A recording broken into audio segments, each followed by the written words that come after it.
Hi guys, hope you're well. Welcome to DOdaily, Thursday Thoughts. It's Des here. Not live, would usually be of course, but unfortunately out at the coast, the seaside, as I am at the moment, tend to find these signalling issues and technical issues, so this is actually recorded from the pub. Me and Kev just finished a 5k run, coming to Yarmouth for a few drinks on the last day, so thought I'd get it recorded whilst I'm sat here doing what I do. Really enjoyed getting out for a run again. Really important to us to use the time to do the things we enjoy. We've had a brilliant few days, not done too much to be honest, but it's really quiet, not much to do, but that's how we like it, just getting out there, doing our activities, seeing the different places, enjoying what we can. I think that's really important right now. Of course, with everything going off, we've got to stay positive, stay on top of things, and just keep pushing forward. And that what we've had in the last few days has given us opportunity to do that. Of course, recently we've been quite stressed out, quite busy. We've had lots to do, lots to sort out, and it's just nice to get away, take that few days, take that time. Still been busy while I've been here, still been doing DOdaily, still been doing the social media work I need to do, but all that's important to me as well, to keep doing, to keep putting content out there to try and help people through this difficult situation. And that's exactly what it is, isn't it? It's really difficult right now, but I said yesterday, I sense people are starting to really worry. I've watched a bit of television today. I'm not quite sure it's programs I wanted to, but there's lots of talk of the concern out there and how people are getting really stressed and how we can do little things to stop on top of it. Of course, I'm trying to do my little bit here. Whether people watch it or not is a different thing. Whether they want to listen is a different thing. But I was just putting a post out there that on my own social media about it being time to start accepting things rather than expecting things. And I think that's really important, isn't it? Like I say, coming here, I didn't expect anything. I didn't expect to have an amazing time, but we've had a really, really nice time, and going back feeling really refreshed and ready to tackle what's come at us. And by accepting that in the first place, by accepting the way it was going to be, you come to the seaside in October, there's going to be some rubbish weather and not much going on. I think by accepting that, we've just come and done the things we enjoy rather than get stressed out about the things we can't do, and that's a massive issue right now. Things are being restricted.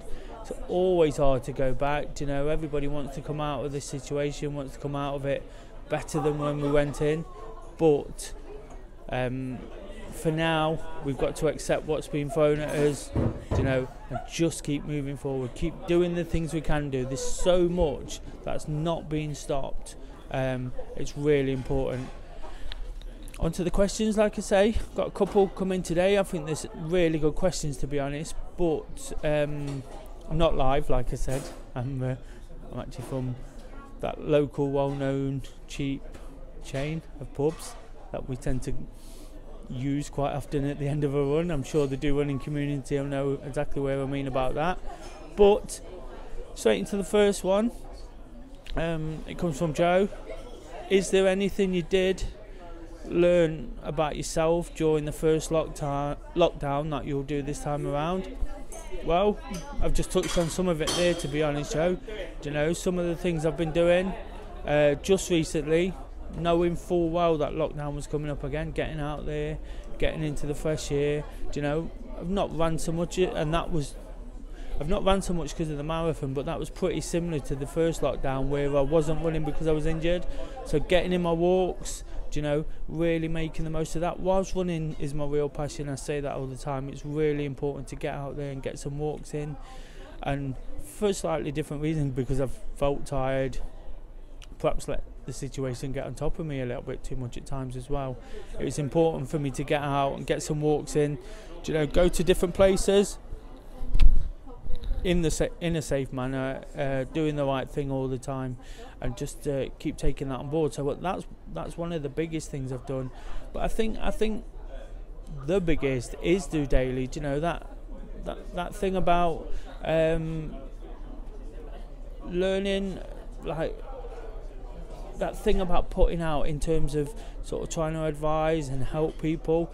Do you know, I wouldn't say I get a lot of criticism, but I get a lot of people who have become standoffish, and even people around me, those closest to me, and that's absolutely fine. I understand people deal with these things in a different way, but I'm not going to change because of the changing situation or because of their reaction. I'm going to keep putting the stuff out there, keep doing what I want to do, keep trying to progress and get better at what I do, you know, and try and help more and more people. And if I can do that, I can. If I can't, that's absolutely up to people not to tune in. But DOdaily has been a massive thing for me. So whilst lockdown's coming in, talking to the guys that Get Out, Get Active, who I work with on this project, you know, and trying to help them with some of the things they do in encouraging activity and encouraging online content, you know, whilst not everybody's comfortable with getting out there doing the physical side. Some people might just tune in to hear what I've got to say along the lines of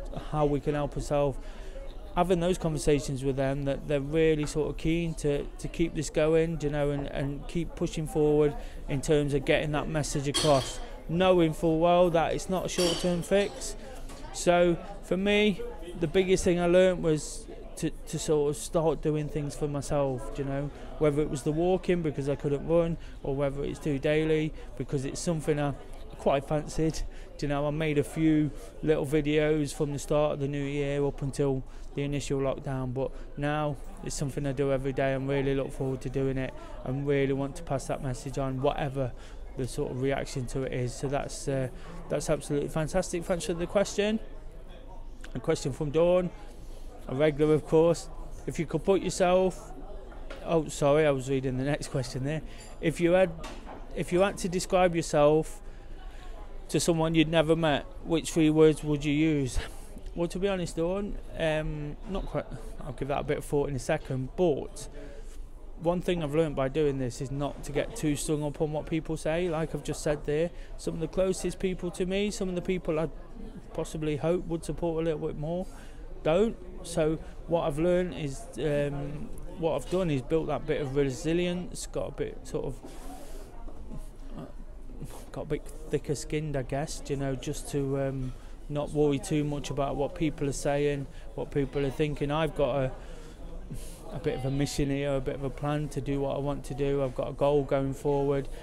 It's all done for a reason. It's all for personal development. It's all to help other people. It's all to sort of get through this situation sort of in one piece and sort of in a better frame of mind for everybody, myself, the Do Running community, and anybody who wants to tap into that. So that's really important for me, just to remember that whilst I do want people to sort of tap into it, I want people to enjoy what we do. Do you know, I want people to think positively about me. We all do. There's no doubt about that. We all really we're all people pleasers in our own way, so it's important. And I guess if I wanted people to, the main thing for DOdaily is being honest and relatable, and so that's 2 things really that I'd like people to see. Hopefully that comes across. Do you know, hopefully people are sort of getting that message. I'm not perfect at what I do. Do you know, I don't get it right. I'm not technically minded. There's lots of things I could improve on.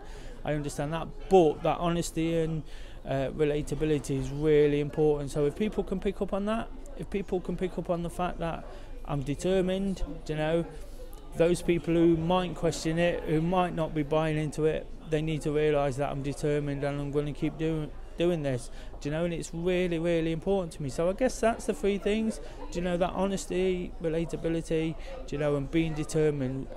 I know, do you know, and I don't want to get the violin out, but I know I'm really determined at what I do, and when the chips are down, rather than cave in, we all do it to some extent over a short period of time, but what I like to do is really sort of prove that I can do what I want. Do you know, every time I do a marathon, I get told off for it slightly, but I always put not bad for just a fat lad from Bestwood, and that's me labelling myself. But do you know, weight's always been a big thing, and dealing with that kind of thing, you know, talking on this video is a big thing for me, you know. So my determination personally is going to sort of get me through those. Nothing else. I'm doing this. It's kind of something I do for myself. Like I say, I'm sat in a pub now, just doing my thing. You know, I didn't think I'd be doing this. Kay's opposite me, and there's lots of people around me. And even a couple of weeks ago, this wouldn't have been possible. I'd have been really nervous and really anxious about what I'm doing. But the important thing here is I'm doing it, and it's and I'm doing it because I want to do it, and this is the only situation I've got. I'm actually tapping into the free Wi-Fi, so it's important for that. But I'm doing what I need to do to get that message across. I'm doing what I need to do for me, and I'm doing what I need to do for those that do actually buy into it and actually enjoy the videos for what they are. You know, it's just little snippets of information. It's nothing to get too strung up on. You know, I've said this in previous weeks. It's really dangerous if you don't listen. And I put the question out there to the DOdaily community. I put it out on social media. Get mixed response sometimes, but it's just a question. Do you know? No, it's not trying to trip anyone up. It's not trying to sort of fool anybody or embarrass anybody into the answer. It's just answering a straight question, and that's what I'm trying to do here. Answer a question in an honest and relatable manner, and just pass on a bit of information. When I messed it up, when I got it right, you know, and there's lots of occasions of both of those, you know, and that's really important. As I mentioned that about honesty, and when I say honesty, I've never been perfect in my life, and there might be people who feel they've got reason to question that, you know. That's absolutely fine. There'll be situations where we've not got to the bottom of it enough. You know, talking's important, and people have got their own agendas. We have to remember that. And of course, with the relatability, it's not everybody's going to tap into what I'm doing and really sort of agree with me. I have to accept that. I had to accept that sort of straight away. That was one of the first things I learned. Whilst it was one of my big issues starting out, it was one of the things I really learned straight away, that sometimes people are going to get rubbed up the wrong way. And I mentioned there the determination. So I guess those are the three things for me that are really important. But ultimately, it doesn't matter. You know, we surround ourselves by people who sort of buy into each other, you know, who enjoy the same things, who are like-minded. I've learned a lot through this lockdown and through doing DOdaily, that in stark reality, you know, not everybody's interested in what I do. They might be interested in the benefits to themselves and sort of taking the negatives and running with those, but there's not too much I can do with that. I can only focus on the positivity and what we can do to help the ones that sort of want to be with me. And even through this, you know, I've made these choices in my life in the past to get to a point where I'm confident to do this. Even by doing the video, I've learned who's actually there for me, who's there to support me, and who's probably not quite so. So I think hopefully that answers the question. That was quite in depth there, but I think I got the message across. And one final question from Simon. He's a massive football fan like me, a massive Forest fan. 3 sins, gets himself a little bit more worked up about it than me, but good question. He knows I like football. If you could put yourself in the boots of any player and score 1 goal from their career, what would you choose? I was thinking about this. There's lots of instances where I can think of a goal I'd like to have scored and the situation, you know, Forest, you know, but also England and World Cups and European Championships. The one that really, I'm not quite going to answer the question, but you'll understand why. The one that really sticks in my mind is Gaza against Germany in Euro 96. For anyone who's aware of the situation in football, England were playing in extra time against Germany to get to the final of Euro 96, which was staged in England. Absolutely amazing. The atmosphere was fantastic. You know, and all it took was the first person to score to get through to the final. And Gaza stretches out with his left foot and misses it by an absolute inch. But the more you watch it on a replay, because he's naturally right-footed, he just holds back and then he pushes forward, you know, because his instinct tells him to go with his right, but he tries to go with his left and he misses it. And that goal would have put England in the final Euro 96. I was 16, I was leaving school. I actually went to the pub with my family, you know, probably the first time I was drunk. So it was all a big occasion for me, and the chance to be in the final of the European Championships. And every time I watch it now, I throw out my left foot. I'm left-footed, and this is the reason I've sort of come up with this. I'm left-footed, so instinctively I would have gone with my left, and it was an open goal, and I would have stuck it away, and we'd have beat the Germans. Don't want to get too much into a debate about that, but it's a massive football rivalry, and something I'd have really enjoyed. And imagine that, scoring the goal that takes your country into the final. Of course, if we'd have got to the final, there might have been a bigger goal to score, but that's the one that really sticks out for me. A couple of Forest goals just to throw in, you know, when Stan Collymore scored at Peterborough, massive goal, you know, that sent Forest back to the Premier League, and things like that just really stick out. Some real big goals. I could talk about football all day, but I'm sure most people who watch this aren't that keen. So yeah, that's the one, the Gaza one with the left foot. That's the one that I'd love to stuck my toe on the end of.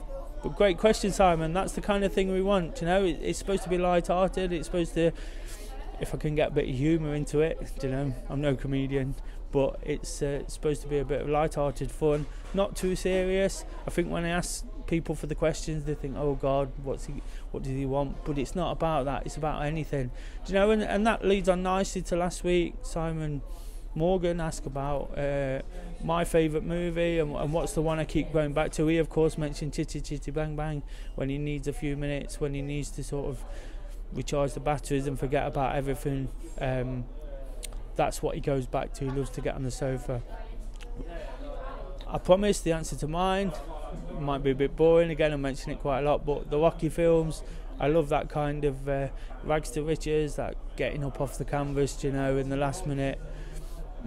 Like I say, I'm not quite in that situation at all, and I'm not pretending to be, but the just a fat lad from Bestwood, you know, going nowhere and then ends up winning 5 marathons, is quite an achievement for me. So it feels epic, it feels great watching Rocky, you know, the music, the soundtrack. I love going out running to that.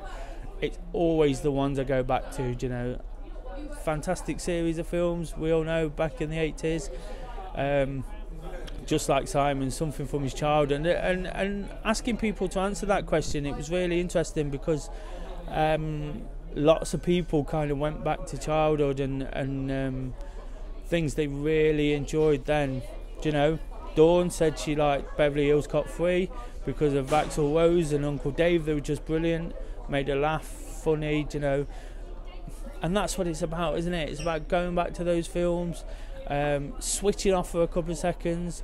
When I asked this question out today, Kirsty replied saying it was one of her feel-good things to start a 30-day challenge. So it is really important to remember these things, isn't it? It's really important when we're feeling a bit stressed, when we're feeling a bit down, to sort of take these things on board, you know, rewind a little bit. There was other choices in there, Quadrophenia, Ghostbusters. Ian says On the Buses. Quirky answer there, everybody loves On the Buses. Bit old-fashioned slapstick comedy. You know, John says Shawshank Redemption, and Chris Top Gun, another one of my favourites. You know, but it's just interesting there that they're all from the 80s. Kay actually likes Babe, the pig. It's such a good movie. I love the friendship between the animals and the farmer.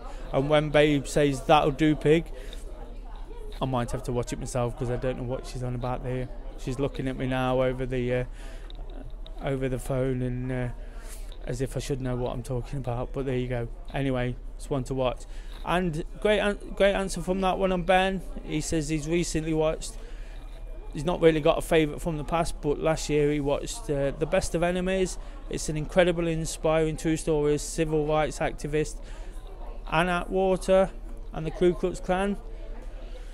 One of those stories that is so far-fetched you'd have to actually watch it. I'm definitely going to watch that. I think he said it was on Sky Cinema as well when I was messaging him before. So something I'll really watch. And And the point of me sort of asking that question was to sort of take on board what people say. I'm definitely going to watch that film Ben said. I'm not going to sit back and say, oh, I don't need to see that. You know, I don't need to see it, but it would be great to see what Ben's sort of watching, what he's thinking, what he gets from it, and again trying to find that same inspiration, because that's what's really important, isn't it? It's about accepting, not expecting. Do you know, that's the theme today, I guess. Do you know, it's about sort of being willing to listen. As much as I do this, I don't think I know anything. I'm more insecure than I'm secure. What I try to do is listen to so many people, pass on their messages, you know, just a condensed version of all the things I listen to, I guess, all the people I respect and sort of value their opinion. So it's really important to keep doing that. Touched on there about people sort of switching off a little bit. I think it's a little bit dangerous, you know, if you start switching off, if you start forgetting where the help is, where people are trying to help, whether it does help, whether it doesn't. There's always a lesson to be learned in there, and I think that's a really important thing. For today's throwback question, great question from Joe there. What I'm going to say is, what have you learned from the first lockdown that you're going to take into the second lockdown? It'd be great if you can comment, make comments either on the social media post or directly to the video. That would be absolutely fantastic. I'd appreciate that. It'll give us something to go at next week.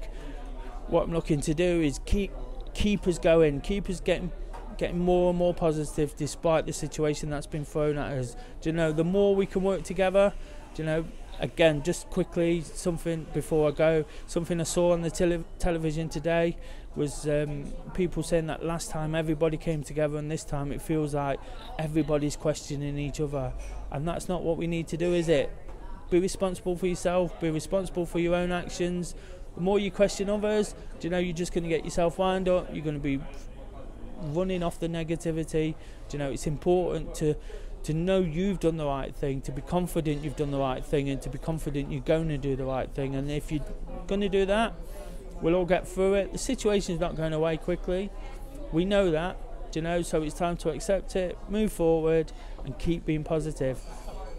If you like the video, guys, please like and subscribe. It's really, really important to keep this thing going. Do you know, like I say, don't want to dismiss anybody and say it's not important to have support. It absolutely it is, but those who don't, there's not too much I can do about it. So keep watching, guys. Appreciate the questions and all the input to a Thursday as ever.